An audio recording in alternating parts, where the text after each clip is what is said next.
1857 नंतर संपूर्ण मराठवाडा विभागावर निजाम हैदराबाद स्टेटचे राज्य निर्माण झाले.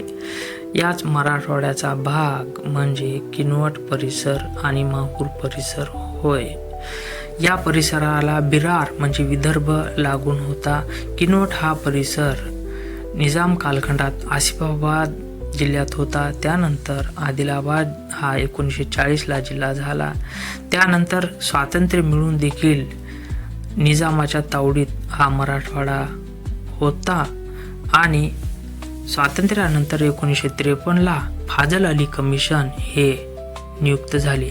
त्यांनी अभ्यास करून 1956ला राज्य पुनर्रचना आयोग निर्माण केला आणि या राज्य पुनर्रचना आयोगाच्या नियमानुसार संपूर्ण भारतात 14 घटक राज्यांची निर्मिती झाली. त्यापैकी मुंबई द्विभाषिक राज्य जे की गुजराती आणि मराठी माणसाचं राज्य निर्माण झालं.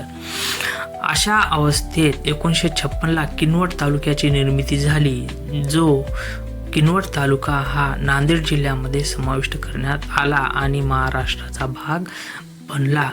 अशा कालखंडात 1952ला ज्या पहिल्या देशात निवडणुका झाल्या त्या निवडणुकीमध्ये श्री महरस कोल्हे हे पहिले खासदार बनले. त्यावेळेस अर्धा किनवट आदिलाबाद आणि दुसरीकडे होता हरिहरराव सोनुले हे खासदार होते.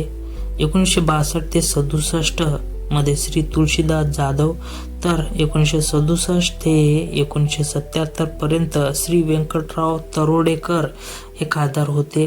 1977 ते 80 मध्ये श्री चंद्रकांत पाटील हे खासदार होते.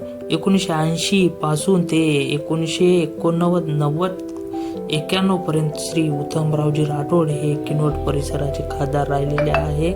त्यानंतर 1991 ते 96 श्री विकास नागनाथ गुंडेवार हे शिवसेनेचे खासदार राहिलेले आहे.